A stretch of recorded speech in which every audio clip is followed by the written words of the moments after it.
So what is going on, guys? NanoPrince93 here with another video, and before we get started I just wanted to give two big shout outs. The first one has to be to RJ Tech.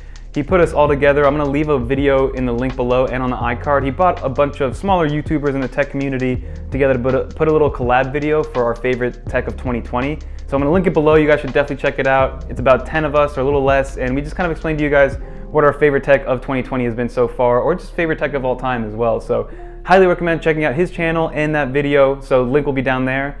And then the second shout out has to be to my boy Sebastian. He actually reached out to me via Twitter with what I'm about to show you guys, intro. So super nice of him to kind of just reach out randomly and make a awesome new intro and maybe a new logo for us. So definitely gonna be working with him a little bit more. Without further ado, here's a new intro and let's get going with this video, guys.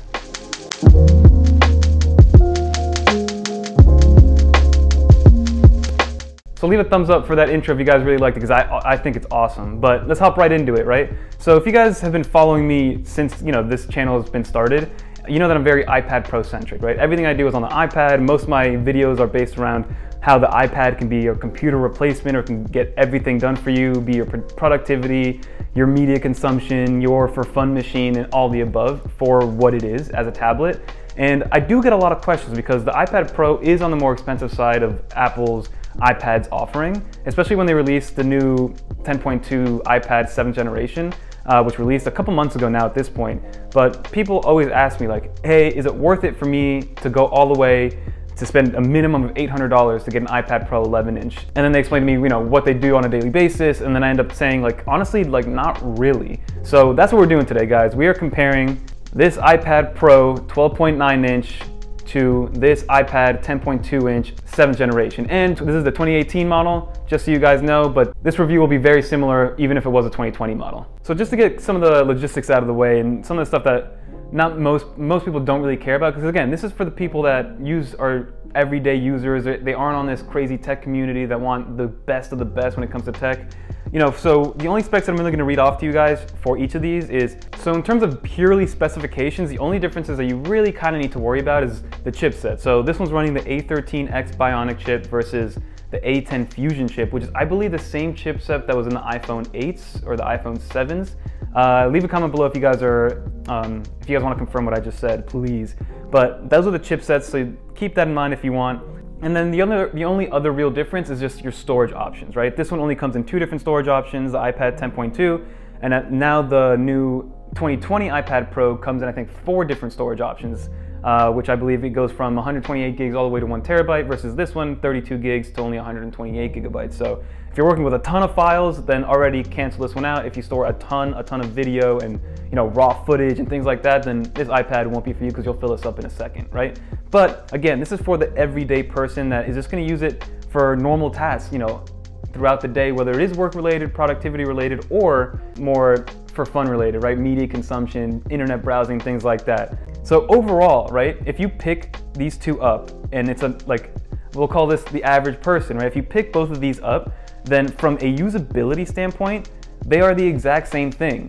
Whatever updates this iPad Pro gets, this iPad 10.2 will get. They're both running iPadOS 13.4, which means they both have that new trackpad and mouse support, which is natively built into the OS. So if you were to go from an iPad Pro to a regular iPad or vice versa, your experience is going to be pretty much identical from a software standpoint, right? Pretty much anything that you can do with this iPad Pro, you will be able to do with this iPad, with the standard iPad, original iPad. I don't really know what the moniker is. I think they just call it the iPad.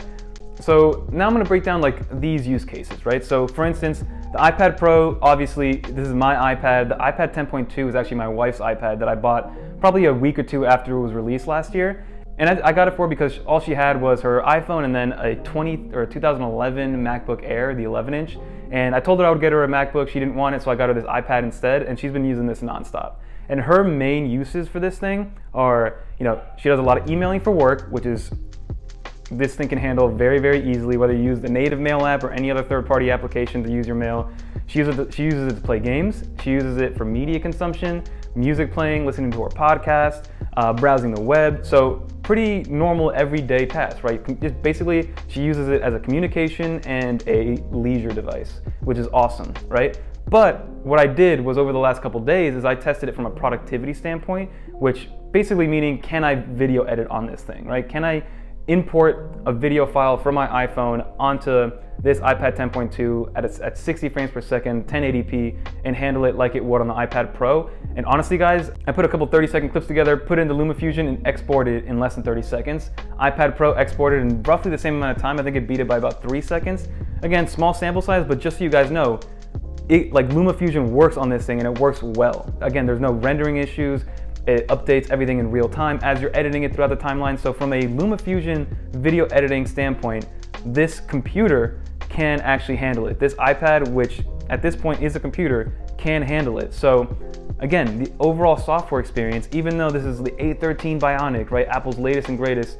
Yes, there is the A13Z Bionic, right? But basically the latest and greatest versus a chipset that's about 3-4 years old at this point, they handle it the same, right?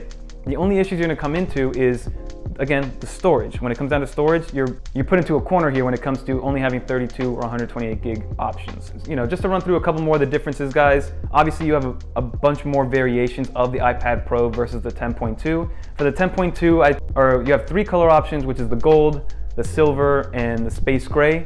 This one is the gold option. Obviously it's for my wife. She wanted it in gold. And again, it only comes in 32 or 128 gigs versus the iPad Pro. It's only 2 color options. You have the space gray and the silver, but now you get options from, if you go back to the 2018 model, you have 64 gigs, which you can still get them used on Amazon or even refurbished on Apple's website, to 128, 256, 512, and then up to 1 terabyte of internal storage. Other than that, both of these have a Wi-Fi model, both of these have an LTE model, so if you do want to have an LTE model of the 10.2, you're more than welcome to get one, guys. It's there, the option is there, and they work the same exact way. So up to this point, I've been kind of highlighting basically how much or how close to 100% of an iPad Pro this is from a software standpoint, right? Software standpoint, I believe it's pretty much there. Again, like I said, the experiences are identical. You can customize whatever you do on the iPad Pro, you can do on the iPad regular, iPad original, whatever you want to call it, iPad 7th generation, all the different names that it has, and it could do it well, right? So when it comes to the differences, this is what's going to really make or break your decision, right? Because at the end of the day, this 12.9-inch iPad Pro at 128 gigs will cost you $1,000 versus this guy, retail, which you can also get these a little cheaper on Amazon or Best Buy, they always have deals, is $329 for a 10.2 model, which is the only variation, at 32 gigs. So, and if you bump it up to 128 gigs, it's another $100. So let's put it at that $429 price point, right? To put it at 128 gigs. And even then, this iPad Pro is still more than twice the price of 128 gig 10.2 iPad regular, iPad original, right? So I'm gonna kind of walk you guys through the differences and if it's worth really getting that Pro moniker, and if you can even consider it a Pro model. So the first thing that we're gonna talk about is the actual screen itself, which I'm gonna kind of show you guys a little bit of B-roll over, or a little top-down view. The panels themselves, they are different, guys. So the panels themselves on the iPad Pro, you have 120 Hertz, ProMotion display, liquid retina, all this, you know, these fancy buzzwords that Apple really throws at you, and it does translate. Maybe not, you don't really see, again, the average person will not see a real world difference. The iPad on the 10.2 with 60 Hertz, a normal display, without it being laminated, it'll function like an iPad. It'll work with your finger, you can move it side to side, but if you hold the iPad side to side and start moving around and scrolling, you can see the difference. It's just a little bit smoother, or twice as smooth if you really want to get technical with it, on the iPad Pro because of that 120 Hertz refresh rate. And if that's important to you, and you can really tell the difference, which most people can, I'm gonna say 95% of people will not notice a difference unless you literally put them side by side like this and rub your fingers on it at the same time and see what's going on. People will not tell the difference, and at the end of the day, if they do tell the difference, then they're pretty much not gonna care. They're like, all right, I'm saving $600 and this is the reason why, I'm okay with that. And then another thing, we're gonna go into the construction of the iPad, and the first thing we gotta touch on is obviously the ways that you unlock the device and the amount of buttons that it has.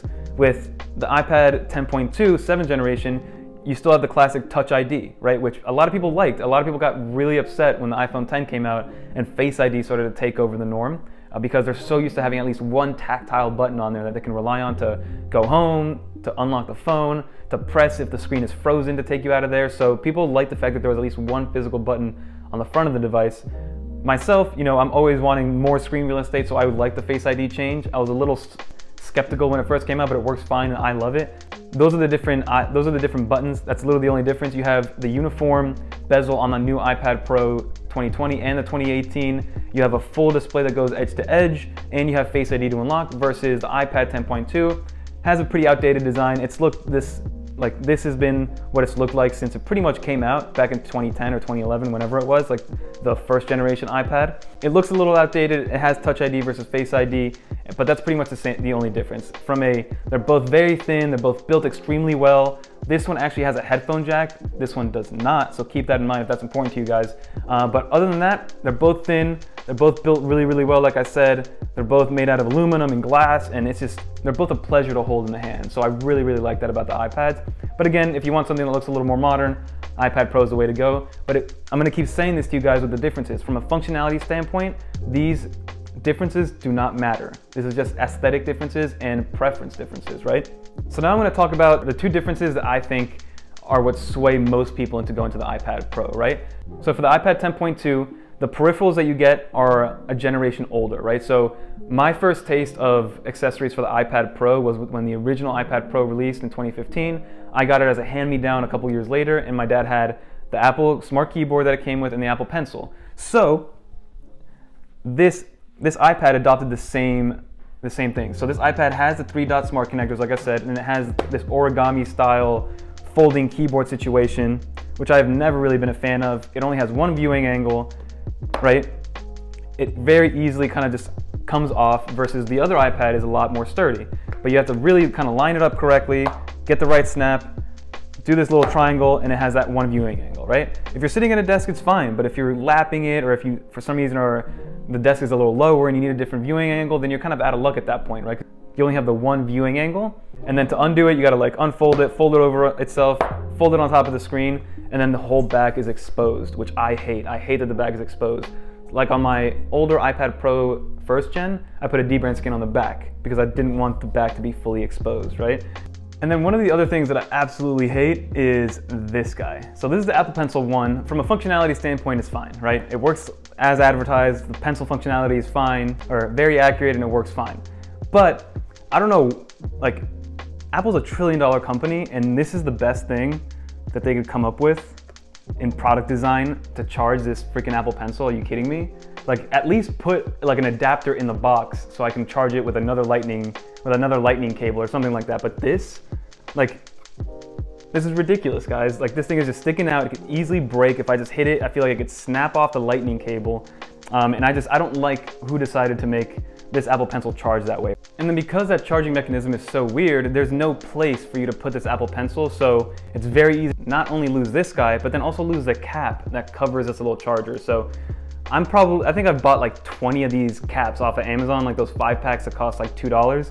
So just keep that in mind if you really want to get this situation here and use an Apple Pencil with it. Just keep those cons in mind when it comes to this Apple Pencil, because that's why I had to throw a little sleeve on the back. Yeah, it's an easy solution, but then again, it just looks ugly, and I can't like place it down without there being some sort of raised lip on there. So just not a fan of the accessories really for the iPad itself. But again, I always like to get the proprietary keyboards because they just work better, and they work better for a longer period of time. And yeah, you never have to, like, you could go get a Bluetooth keyboard case for this iPad for a lot cheaper, but that's just my preference, guys. So those are the things that I'm just not a fan of when it comes to this iPad. It's just the actual accessories that come with it, right?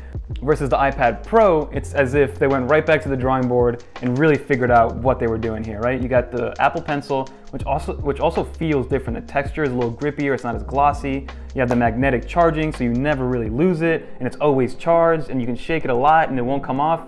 Yes, it'll come off if you leave it in the bag, but it'll fall off in the bag. And then you have the Apple keyboard case itself. Yeah, I have a bunch of stickers on here, guys, it's all done by magnets. It protects the back of the device, the front of the device. Yeah, the sides are exposed, but I'm not really throwing this in anything where, I'm not putting this in my pocket where my keys are, you know what I mean? And it has its own dedicated sleeve in my backpack, so the sides are protected. So you just open this guy up, you have one viewing angle, you have a second viewing angle, which yeah, isn't a ton, but it's better than one, right? It's twice as much as having only one viewing angle, and it's just a lot better. It's a lot more complete. This package is a lot more complete, and I'm 100% happy with it, right? So from an Apple accessory standpoint, just keep that in mind, guys. And then finally, guys, the final thing that I would kind of mention to you that really makes this a pro device, in my opinion, you're gonna have to figure out if it's $500 Pro, like, because that's the difference in these guys, $500 to $600, or even more depending on the variations that you get, is the fact that Apple on this iPad and all their other iPads besides the iPad Pro decided to stick with Lightning. And Lightning, sure, when it came out compared to that 30-pin connector that Apple originally had, yeah, it was a lot better, right? It was a faster data transfer, you can flip it on either side, but then there's USB-C. And USB-C, from a productivity standpoint, in my opinion, is a must, right? Because I've seen Lightning hubs on Amazon, but they all have terrible, terrible reviews because Lightning cables have from a USB data transfer speed standpoint, I'm gonna get a little nerdy with you guys.